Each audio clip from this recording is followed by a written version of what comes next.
como trabalhar legalmente com contratos. Eu sei que você que está se graduando ou já é graduado em gestão de serviços jurídicos e notariais e que quer trabalhar nessa área tem muitas dúvidas sobre esse assunto. Eu tenho certeza que você já ouviu falar que essa é uma área privativa da advocacia. Porém, neste vídeo eu quero abordar jurisprudências e leis acerca deste assunto. Também quero explorar como divulgar esse serviço, como captar clientes, como cobrar e etc. Nós vamos falar sobre tudo isso neste vídeo. Esse será mais um daqueles tutoriais longos, por isso já peço para você, deixa seu like aqui, compartilha esse vídeo nos grupos aí de gestão de serviços jurídicos da sua cidade, para que o pessoal conheça o canal, conheça também essa área de contratos, que é uma área ampla e sim, muito bem remunerada e que vale a pena ser conhecida. Mas antes, claro, vocês precisam assistir esse vídeo até o final. Aqui vai conter informações importantíssimas que vocês precisam ficar por dentro. Essa área é uma área muito complexa e é necessário observar vários pontos. Bom, para a gente iniciar, eu quero começar falando acerca da possibilidade ou não de nós, graduados em gestão de serviços jurídicos, podermos elaborar contratos ou não. Para isso, eu quero mostrar para vocês algumas leis e, claro, uma jurisprudência para que vocês consigam compreender qual é a nossa limitação, o que a gente pode fazer e o que a gente não pode fazer. Eu sei que você aí já deve ter conversado com algum advogado na sua cidade e o advogado disse, não, isso é uma área privativa nossa, somente advogados podem elaborar contratos. Talvez você também já tenha aí lido algum artigo da OAB, alguma coisa a respeito do assunto, que eles disseram que essa área é uma área privativa da advocacia. Bom, óbvio, o advogado e a OAB vão defender a categoria deles e, claro, todas as atividades que estão envolvidas dentro ali do bojo de funções deste profissional. Porém, a lei elenca quais são as modalidades contratuais que sim são privativas do advogado. E eu quero começar mostrando isso para vocês. Vamos lá? Bom, como vocês podem ver, são contratos privativos da advocacia. O inventário, que está lá no artigo 610, parágrafo 2º do Código de Processo Civil. Temos o divórcio, que está lá na Lei 11.441, artigo 3º, parágrafo 2º. E temos também o contrato e estatuto social de pessoas jurídicas de médio e grande porte. Lei 8.906, artigo 1º, parágrafo 2º. E LCP 123, artigo 9º, parágrafo 2º. Pessoal, por que eu fiz esse slide e coloquei aqui para vocês? Porque eu quero que vocês pausem esse vídeo e busquem, procurem, vão lá na lei e verifiquem tudo isso que eu estou falando aqui. Eu quero que vocês façam isso, vocês precisam se acostumar a fazer esse tipo de coisa, porque se vocês ficarem só acreditando no que as pessoas falam para vocês, as coisas não vão dar certo, tá bom? Então vai lá, verifica e dá uma olhada em tudo isso que eu estou falando aqui para vocês. Esses são os contratos privativos do advogado. O que isso quer dizer? Quer dizer que para ter validade, de fato, ele precisa de uma assinatura de um advogado.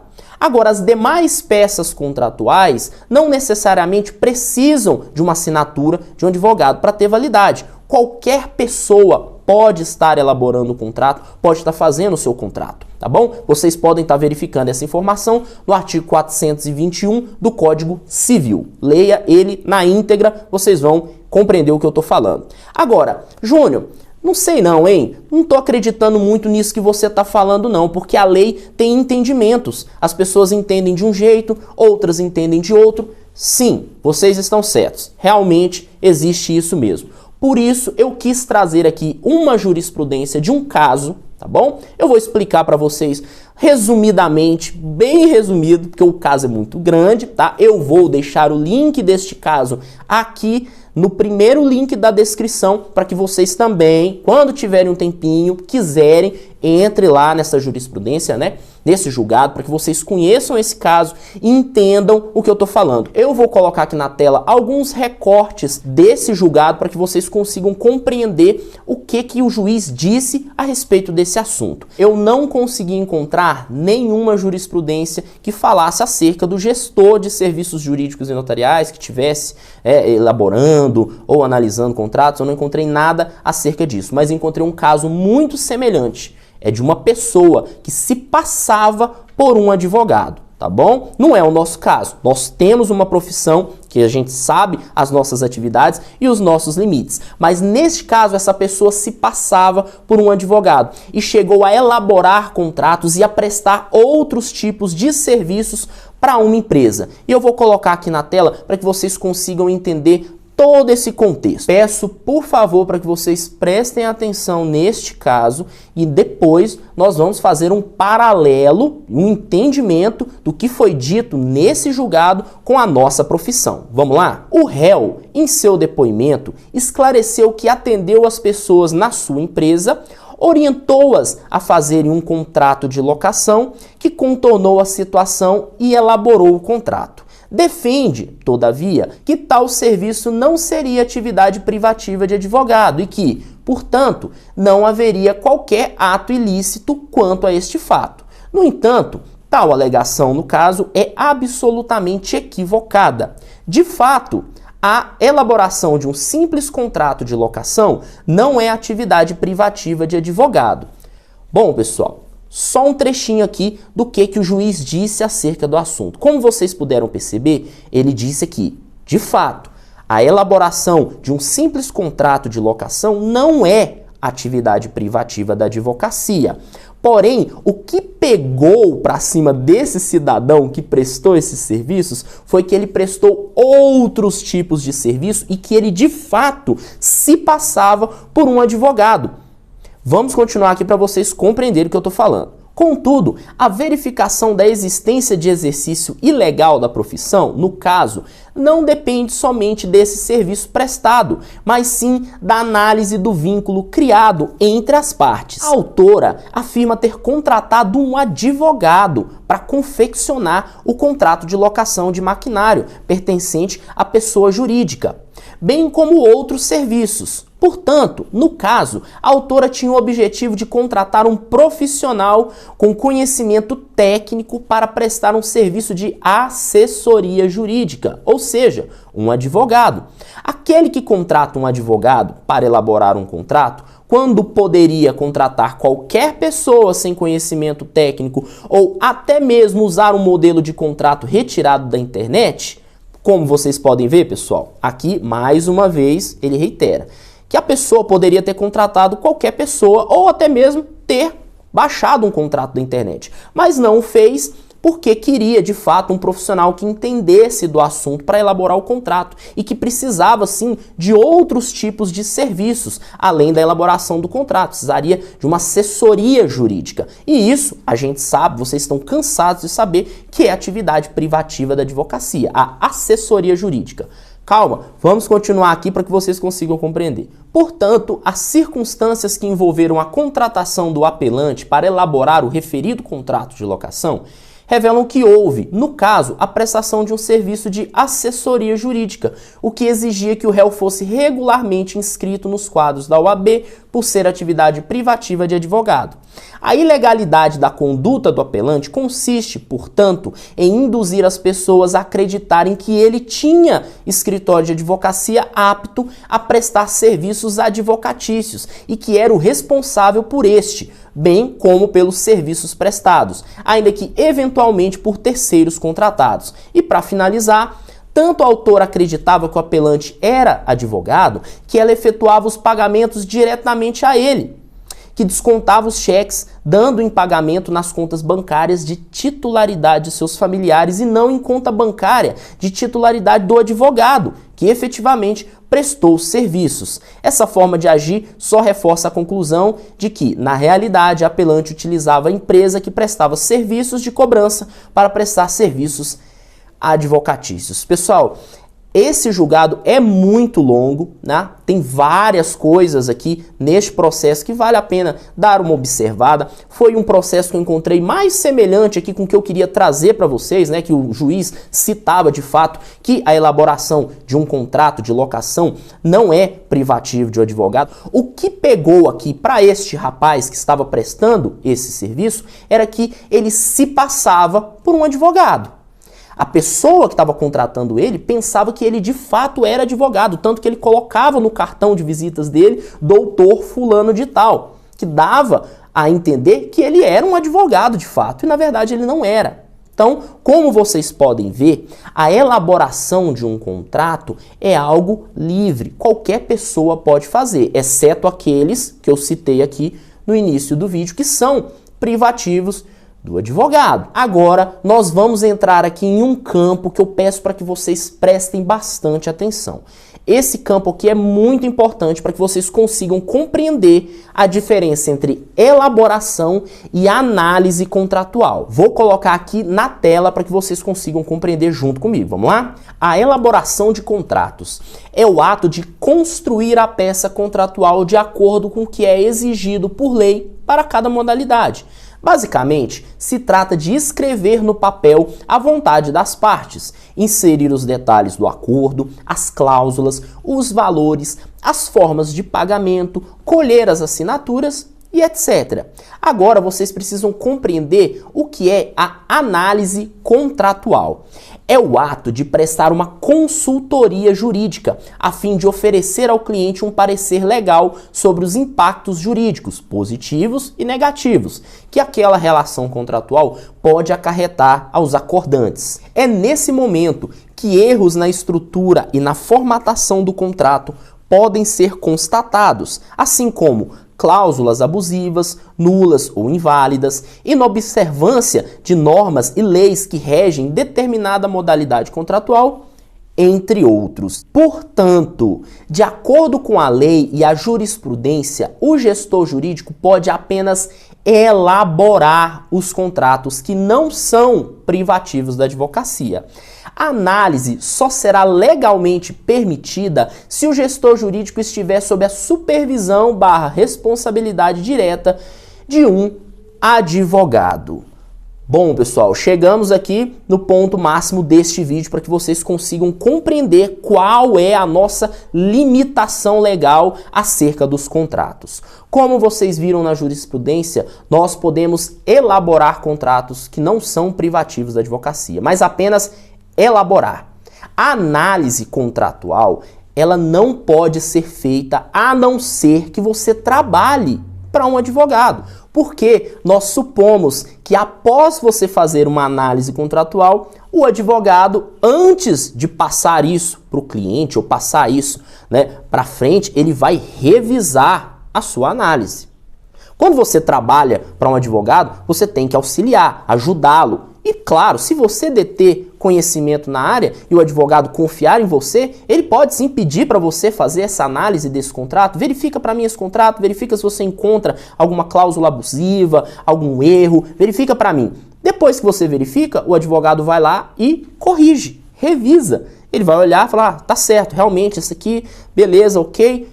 Pronto, ele é a pessoa que vai dar o visto final, a olhada final no contrato. Portanto, de regra, você não está analisando esse contrato, entregando para o cliente ou passando para frente. Você está ajudando o advogado e o advogado, depois, analisando, verificando, ele vai passar esse contrato para frente. Se tiver correto, ele vai verificar. Pois ele é bacharel em direito, ele passou na OAB e ele é de fato o advogado. E segundo a lei, somente ele pode fazer análise, porque a análise ela está ligada diretamente à consultoria e à assessoria jurídica. Nós, gestores de serviços jurídicos e notariais, não podemos prestar consultoria e análise jurídica.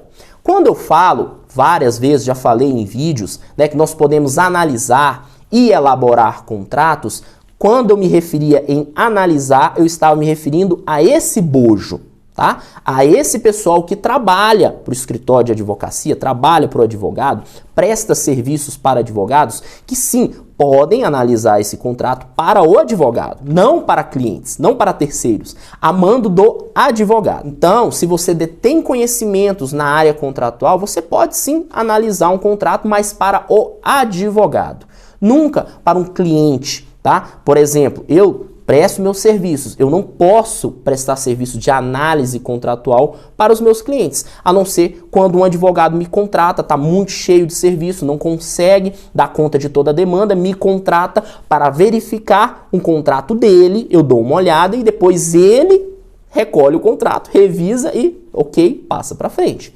Compreenderam, pessoal?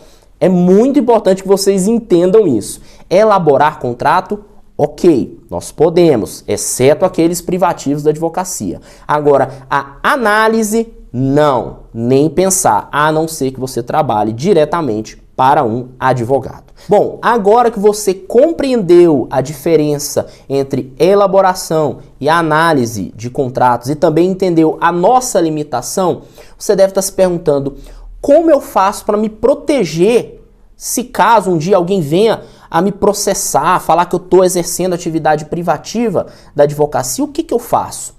Pessoal, não existe uma forma de blindar vocês de receber esse tipo de processo. Agora existe uma forma de proteger você que está assistindo. Se caso você venha a levar esse processo, você pode se proteger e comprovar que você não prestou a análise contratual, que você fez apenas a elaboração de uma peça contratual.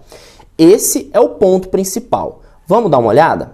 Como me proteger de possíveis processos e acusações de exercício de atividade privativa da advocacia? Primeiro ponto, seja transparente e haja sempre de boa fé. O que isso quer dizer, Júnior? Como vocês viram, o rapaz que levou aquele processo, que eu estava lendo para vocês aqui na jurisprudência, ele não agiu de boa fé. Ele não foi transparente, ele não era advogado e estava se passando por um advogado. Então ele já começou todo errado. Ele mereceu levar esse processo, certo? Então vocês não podem agir dessa forma. E eu vou explicar um pouquinho mais. Explique para as pessoas que você não é um advogado. Você precisa deixar isso claro. O seu cliente precisa estar ciente que você é um gestor jurídico.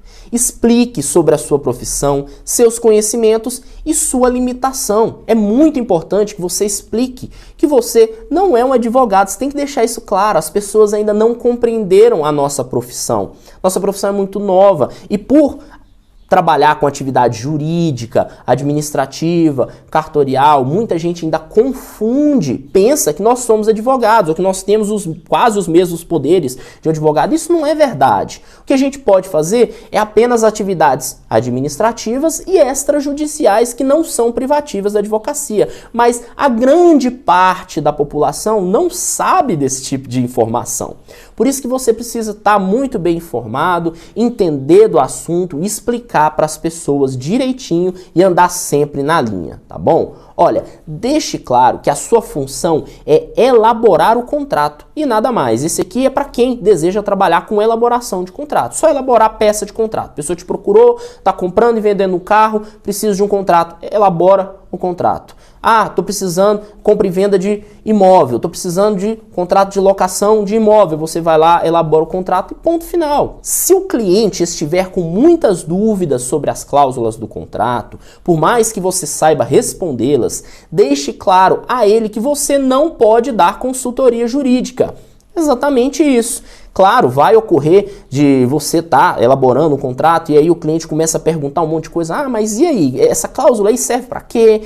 Mas ela vai me proteger? O que eu posso fazer? E etc, etc. Você tem que deixar claro para ele. Falar assim, olha aqui, meu amigo ou minha amiga, eu vou apenas elaborar o contrato de acordo com o que a lei exige. Tá bom? Se você quiser uma assessoria jurídica, uma consultoria jurídica, eu falo para você buscar um advogado. Procure por um advogado, tá bom? Que ele vai te orientar de forma perfeita. Eu estou aqui apenas para colocar sua vontade, a vontade das partes, num papel, tá? De acordo com o que a lei exige.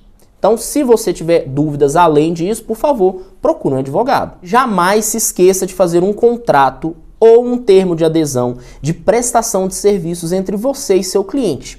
Lá, você precisa deixar claro que foi contratado apenas apenas para elaborar o contrato e que o seu cliente está ciente da sua profissão, dos seus conhecimentos e das suas restrições no âmbito jurídico. O que isso quer dizer? Quer dizer que você precisa agir de boa fé, como eu falei anteriormente. E o cliente precisa estar ciente das suas limitações, para que no futuro ele não venha a falar para você, não, mas você não era advogado, você não elaborou um contrato para mim, você falou que você era... Não era advogado, você assinou o documento, você está ciente de que eu não sou advogado, que eu sou gestor jurídico e que a minha função aqui era apenas colocar no papel a vontade das partes que você desejava. Eu coloquei no papel, você veio aqui, coloquei as cláusulas, montei tudo, deixei tudo certo e assinou o contrato, pronto, acabou. Essa foi a minha função. Eu não sou advogado, você tem que deixar claro isso para a pessoa precisa ficar ciente disso e você precisa ter um documento que comprove que você falou isso para a pessoa e que ela contratou o serviço apenas de elaboração de contratos e nada mais, certo? Vocês precisam fazer isso, vocês precisam se proteger para que, se caso no futuro alguma coisa venha a acontecer. Outro ponto que eu falo para vocês, vocês não podem de forma alguma trabalhar com essa modalidade se vocês não detêm conhecimento na área. Se você não detiver os conhecimentos necessários, é impossível trabalhar com contratos. Essa é uma área que exige uma responsabilidade muito grande. Por isso, se você deseja trabalhar com contratos, eu sugiro que você faça uma pós-graduação na área ou faça o meu curso, o Descomplicando os Contratos, que eu ensino a teoria geral por trás dos contratos e a prática contratual. O link vai estar aqui na descrição e eu vou deixar o link aberto para essa turma de outubro até o dia 22 de outubro, aberto, tá bom, pessoal? Depois eu fecho o curso e aí eu só venho abrir daqui 1 mês, 2 meses. Se você não tiver condições de fazer o curso agora, entre em nossos grupos aqui do Portal Paralegal, ou venha seguir aqui no Instagram, que sempre que eu abro novas turmas, eu aviso o pessoal e aí você vem fazer o curso com a gente. O nosso curso é 5 estrelas lá na Hotmart, portanto vale a pena você conhecer o nosso curso. Vamos aqui continuar com o nosso tutorial. Bom, mais dúvidas devem estar surgindo na sua cabeça. Você deve estar pensando, meu Deus, mas são muitas restrições, muita coisa que eu preciso observar. Como que eu vou fazer para divulgar esse serviço, captar clientes? Como que eu faço? Como que a gente faz? Pessoal, vamos lá. Não existe ainda uma legislação acerca da nossa profissão e não existe também um código de ética que rege a nossa profissão. Porém, por ser uma atividade ligada, de certa forma, à área jurídica, administrativa e cartorial, em se tratando de contratos e de prestação de algumas atividades paralegais, eu sugiro que vocês prestem atenção no código de ética da OAB. Eu sei que não tem nada a ver, muita gente aqui vai discordar, né? Muita gente que já está graduada em gestão de serviços jurídicos vai falar assim, Júnior, não acho que tem nada a ver. Mas, pessoal, eu acho que é necessário observar vários pontos. A área jurídica é uma área muito séria, que não pode ser banalizada, precisa ser observada com muito respeito e muita atenção. Por isso, eu encaro da seguinte maneira. Eu vou elencar aqui para vocês 3 pilares que vocês precisam prestar atenção na hora de divulgar os seus serviços. Isso de acordo ali com o código de ética da OAB, eu vou falar aqui algumas coisinhas a respeito do assunto. Talvez vocês não concordem, respeito a opinião de vocês, tá bom? Mas eu, nos meus trabalhos, nos meus serviços, eu tento trabalhar dessa forma, tá bom? Os 3 pilares são o seguinte: decoro, responsabilidade e boa-fé. O decoro vem da decência. A responsabilidade vem de se importar com o próximo, de se preocupar com o que você vai oferecer para a pessoa. E a boa-fé é agir sempre dentro da verdade, como eu falei anteriormente. Nada de se passar por outro profissional, nada de prometer o que você não pode fazer, nada de invadir a área privativa do advogado, nada disso. Então, se você se pautar por esses 3 pilares, tá bom? Acredito que você vai conseguir divulgar os seus serviços e captar os seus clientes. Mas claro, vou fazer aqui algumas considerações. Na minha opinião, vocês devem divulgar vídeos ou flyers informativos e educativos, citando leis, normas, princípios e boas práticas que devem ser seguidas. Assim, os seus seguidores conseguirão compreender como funciona uma relação contratual saudável e duradoura. Pessoal, para mim, essa é uma das formas mais corretas de captar clientes. Sei que alguns de vocês aí vai falar assim, eu posso montar uma loja, colocar uma placa, elaborar o contrato, fazer isso e aquilo outro. Olha, eu não sugiro que faça isso não, tá bom? Não tem uma lei específica que nos proíbe de fazer isso. Porém, existem advogados que não compreendem a nossa profissão, não entendem do que se trata e pode ver isso, achar estranho e denunciar. E aí você vai ter uma dor de cabeça aí, tá bom? Então eu peço para que você não faça esse tipo de coisa. Faça aqui, divulga vídeo, explica, seja claro nos vídeos que você não é advogado, que você é um gestor jurídico, que você tem especialidade em contratos, você está estudando sobre o assunto, tá bom? Que você entende e que você tem limitações. Deixa isso claro. Explica da sua profissão, explica como que é, quem é você. Você precisa deixar isso claro para os seus clientes. Agora, se você deseja abrir uma loja, colocar uma placa, fazer divulgação, aí é com você, tá bom? Com você. Eu lavo minhas mãos. Distribua cartões ou currículos em escritórios de advocacia, imobiliárias, contabilidades, cartórios, empresas de prestação de serviços ou locação de coisas, produtoras de eventos, shows e casamentos, concessionária de veículos usados e etc. É nesses locais que você pode estar oferecendo o seu serviço para clientes, mas deixando claro para vocês mais uma vez, apenas elaborando contratos. Nada de análise ou consultoria jurídica. Isso vocês não podem fazer. Crie um perfil em sites de prestação de serviços como a Workana, a GetNinjas, a Freelancer.com e a OLX. Lá vocês também podem estar oferecendo esse tipo de serviço e também pode estar pegando, lá o pessoal coloca que precisa de elaboração de contrato de locação, elaboração de contrato de compra e venda, volta e meia o pessoal está pedindo esse tipo de coisa lá. E aí você cadastrando o seu currículo nesse site e se oferecendo para prestar esse serviço, a pessoa vai analisar o seu currículo e vai decidir se ela quer te contratar para isso ou se ela não quer te contratar para isso. Vale a pena vocês conhecerem esses sites e deixar o currículo lá. O que não se deve fazer de forma alguma na hora que você vai divulgar os seus serviços. Esse ponto aqui é muito importante. Vamos dar uma olhada? Não faça propaganda sobre você e seus serviços publicamente. Quanto você cobra, como você executa os seus serviços e coisas do tipo. Mantenha a discrição. Esse ponto aqui vem lá do Código de Ética do advogado. Embora nós não sejamos advogados, como eu falei anteriormente, eu acredito que essa área é uma área muito séria e que, sim, é necessário manter a discrição. Por isso, você não deve chegar lá na rede social e falar assim, cobro R$100 para fazer um contrato. Não. Isso não é legal, não pega bem, não façam isso, tá? Ou começa a falar que você é bom demais, eu sou ótimo, se você faz comigo um contrato, você não vai ter dor de cabeça, não façam isso também, é baixo, tá? Não vale a pena fazer desse jeito, não é legal, beleza? Então não façam isso, façam como eu falei, passa autoridade, demonstra que você tem conhecimento na área, que você entende do que você está falando, tá? E claro, muita responsabilidade. Você precisa estudar muito acerca do assunto, falar só coisas corretas e nunca prestar consultoria nos comentários, tá? Se alguém ficar perguntando, mas e aí? E a extensão disso, o problema disso? Você pode falar academicamente, com base no que você estudou, mas nunca prestar consultoria para as pessoas. Tá bom? Não façam isso. Sempre deixe claro em suas redes sociais que você não é advogado.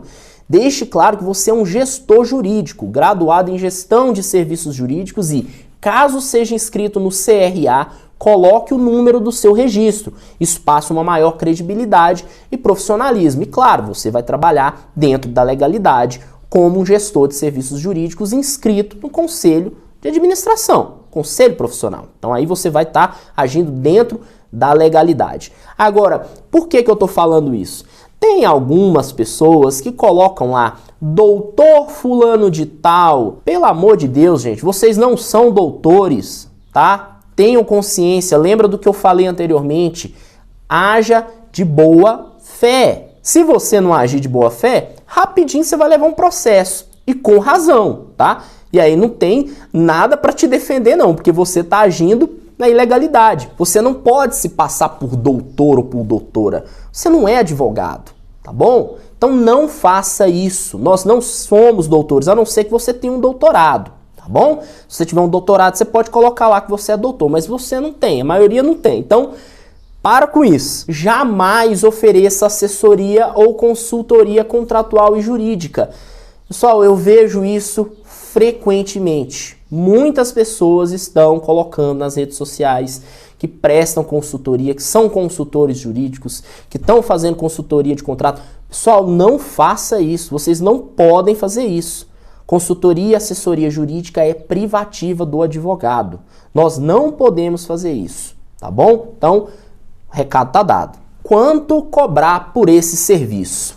Claro, muitos de vocês, eu sei que têm dúvidas acerca disso. Mas vamos lá. Para a gente finalizar isso e deixar de forma bem clara para vocês, eu elenquei aqui duas possibilidades.